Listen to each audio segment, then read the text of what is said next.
O Senhor esteja convosco. Ele está no meio de nós. Proclamação do Evangelho de Jesus Cristo, segundo Mateus. Glória a vós, Senhor. Naquele tempo, Jesus veio da Galileia para o Rio Jordão, a fim de se encontrar com João e ser batizado por ele. Mas João protestou: eu preciso ser batizado por ti, e tu vens a mim? Jesus, porém, respondeu-lhe: por enquanto, deixa como está, porque nós devemos cumprir toda a justiça. João concordou. Depois de ser batizado, Jesus saiu logo da água. Então o céu se abriu. Jesus viu o Espírito de Deus descendo como pomba e vindo pousar sobre ele. E do céu veio uma voz que dizia: este é o meu Filho amado, no qual eu pus o meu agrado. Palavra da salvação. Glória a vós, Senhor. Pelas palavras do Santo Evangelho, sejam perdoados os nossos pecados. Amém. Os irmãos, vocês estão me ouvindo? Mais ou menos, né? Está meio baixo, não? Se der para aumentar aí um pouquinho, aí eu agradeço. Vê se a gente consegue, né? Bom, hoje então eu falei a festa do domingo, do batismo do Senhor, que é uma festa muito próxima ao Natal.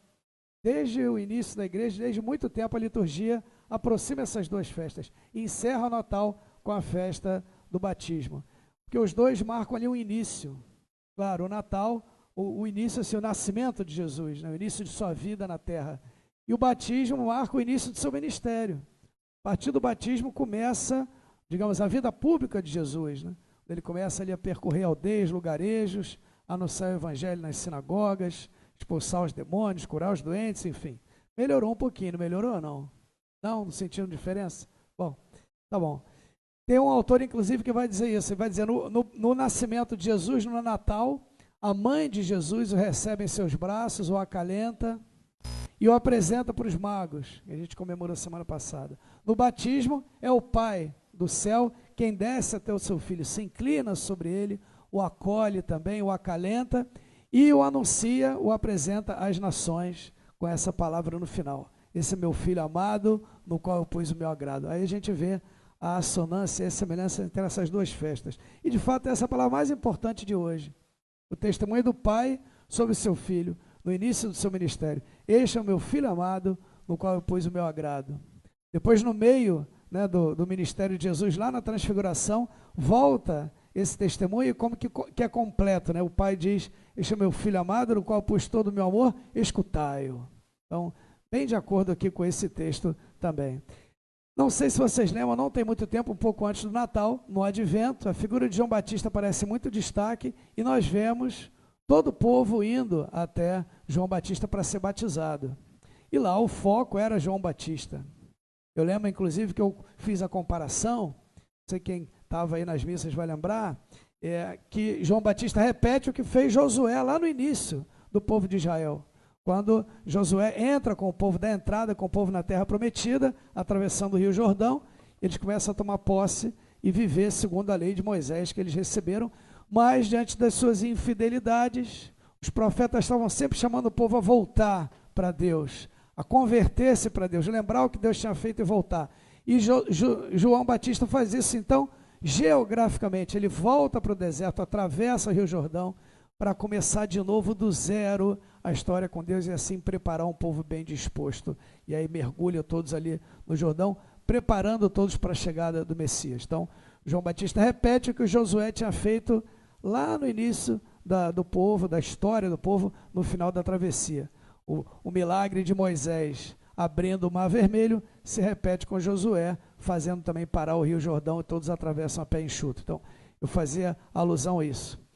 Lá o foco ali no Advento, na preparação para a vinda de Cristo, era João Batista. Agora o foco é Jesus, claro, não há dúvida, né? Então, eu dizia que todos iam até lá para um batismo de arrependimento, para a conversão dos pecados, e aí Jesus vai também. Isso chama atenção, né? Ele foi até João Batista, mas Jesus não precisava se arrepender, não precisava da conversão dos pecados. Por isso, a objeção aqui de João, diz aqui que João protestou, é justa. Eu que preciso ser batizado por ti, tu vens a mim? E de fato, depois João Batista foi batizado por Jesus, a gente pode dizer nesse sentido, o seu batismo de sangue, quando ele entrega a vida dele por amor, né, ele é morto como mártir ali, mas permanece fiel à sua missão. A gente pode dizer ali que ele foi batizado ali, né, por Jesus, ou com Jesus, em Jesus, mas aqui ele então faz essa objeção e Jesus responde: deixa por enquanto como está, porque nos convém cumprir toda a justiça. Então, ou seja, Jesus entra na fila dos pecadores, caminha junto com aqueles que devem se arrepender de seus pecados e serem mergulhados ali no Jordão para recomeçar uma vida nova. Isso já fala muito sobre Jesus, já mostra que tipo de Messias é esse que vem até nós, que olha não para os seus interesses, mas para os nossos, que vem em nosso favor.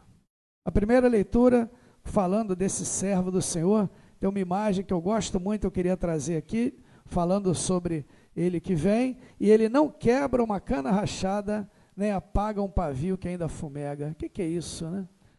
Uma cana rachada, já está quebrada já. Ah, acaba de quebrar. Não, ele não vai quebrar essa cana, ele vai cuidar dela, vai proteger, vai firmar para que ela se fortaleça de novo. O pavio que está fumegando, já está quase apagando o pavio, não, ele vai proteger ali do vento, para que aquele pavio ganhe força de novo, aquela chama se fortaleça. Esse é Jesus. E nós somos essa cana rachada, esse pavio fumegante, às vezes a nossa fé frágil, ali o desânimo, às vezes que vai nos tomando, e Jesus vem para isso, para nos proteger, para renovar as nossas forças. Então, é esse Jesus que vem para a fila ali dos pecadores e vai à frente. E aí eu gostaria mais uma vez de fazer uma alusão lá ao Antigo Testamento. Como eu falei lá, comparando com João Batista, eu falei de Moisés, depois de Josué. Eu queria mais uma vez trazer a figura de Moisés, porque me parece que é uma figura que aponta bem para Jesus e mostra, né, a grandeza do que Jesus fez por nós. Como eu falei, sem precisar, digamos, de um batismo de conversão, mas ele faz aquele caminho como quem vai à nossa frente. Meus irmãos, se nós formos lá no Egito, quando o povo hebreu, o povo de Israel era escravo no Egito, se tinha um judeu mais tardio, mas se tinha um hebreu, um membro do povo de Israel, lá no Egito, que não precisava ser libertado da escravidão, era Moisés. O povo hebreu era escravo no Egito, mas Moisés não. Porque quando Moisés nasce, sua mãe o coloca lá num cesto, está lá no livro do Êxodo, no início, né? Colocou lá num cesto, deixou lá no rio, e a irmã do faraó foi lá se banhar, viu a criança, se compadeceu, levou, um menino dos hebreus, levou para casa. Então, Moisés foi criado no palácio do rei, no palácio do faraó, com todas as regalias ali, criado como um irmão do faraó. Tem até um filme aí da Disney, tudo, um desenho sobre Moisés, como é que é o nome? O Príncipe do Egito. Vocês lembram disso? Já viram? Porque ele era tratado como um príncipe lá. Ele gozava de todas as regalias do palácio. O seu povo, e ele sabia que ele era hebreu, o povo era escravizado, e ele viu o sofrimento do povo, mas ele não. Ele estava no palácio ali, tranquilo. Só que ele vai dizer a carta aos Hebreus, no Novo Testamento já, o autor comenta, Moisés preferiu sofrer as agruras do seu povo, junto com o seu povo, do que gozar por um tempo dos favores do palácio, ali com os benefícios e regalias do rei. Então, ele preferiu isso, sofrer junto com o seu povo. Então, é como que ele sai ali do palácio e vai à frente do povo para libertá-los. Confronta o faraó, tem lá os prodígios que ele realiza, as pragas do Egito, depois o mar se abre e ele conduz o povo pelo deserto. Por isso, ele é uma bela imagem de Jesus, porque Jesus também não precisava ser libertado do pecado e da morte, Deus Altíssimo ali à direita do Pai, mas ele desce lá do alto e vem em nosso favor justamente para isso, para ir à nossa frente e para nos conduzir dessa vida até o Pai, para nos libertar da morte e nos conduzir à vida eterna. Então essa é a obra que Jesus realiza, né? Cumprir toda a justiça. Ele vai à frente do povo e nós vamos atrás dele e ele nos conduz à vida eterna. Isso de alguma maneira está sinalizado aqui. Diz aqui, olha, João concordou, depois de ser batizado, Jesus saiu logo da água, João Batista atravessava todos ali no Rio Jordão, fazia entrar na terra prometida. Quando Jesus sai da água, o céu se abriu e Jesus viu o Espírito descer como pomba sobre ele, pousar sobre ele.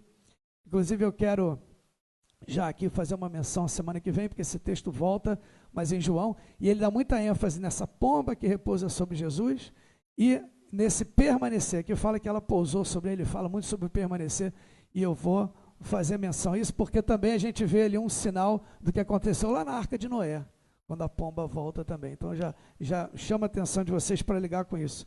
Mas enfim, o céu se abriu, o Espírito veio sobre ele, e a voz do Pai, como eu falei, esse é o meu filho amado, no qual pus todo o meu agrado. O Pai dá testemunho do seu Filho, logo no início ali do seu ministério. Esse céu que se abre quando Jesus sai da água, é justamente uma imagem do que vai acontecer no final da vida de Jesus.